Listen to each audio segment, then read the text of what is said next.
Hello everyone, welcome to STEM with Chantel. I'm Chantel, and this is Ty.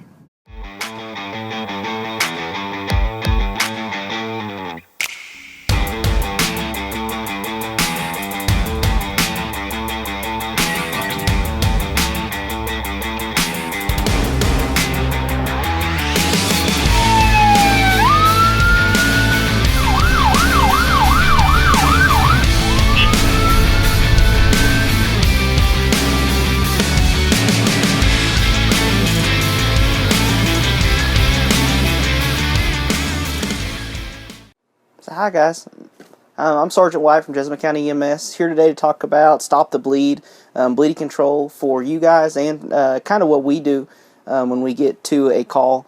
So if you ever are in the instance where you find somebody that is bleeding uncontrollably, very bad, the first thing you want to do is hold direct pressure. So if you can grab a rag, a towel, something clean, a t-shirt, you want to hold pressure over that wound. If they're still bleeding, then you want to use something like a commercial tourniquet device.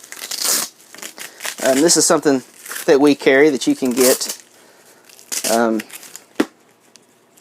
by yourself. They're really nice to have, especially if you're going to be out and about, like hiking or boating, something like that.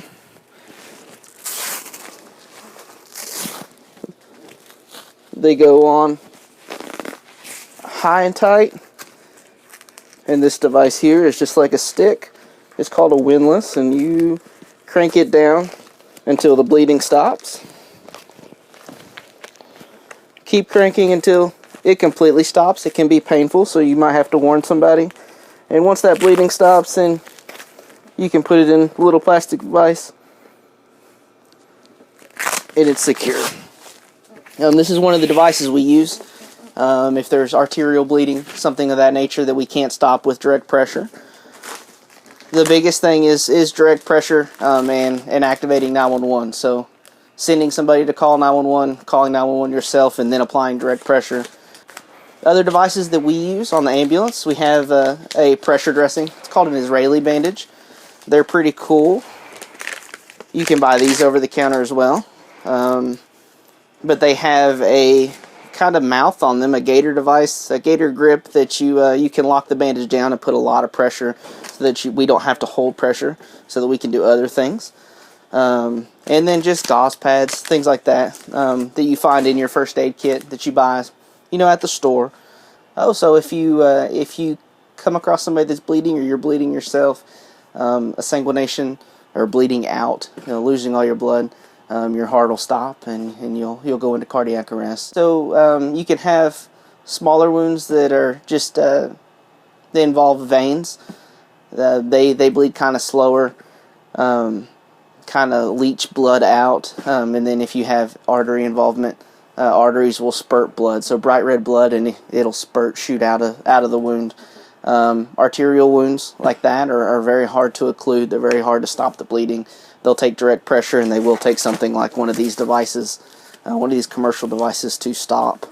But venous bleeding or normal everyday cuts, you usually can stop with just direct pressure. We can offer Stop the Bleed classes, classes to help you learn these different things. You learn different techniques. We can teach those classes. You can contact Jessamine County EMS if you have any questions like that.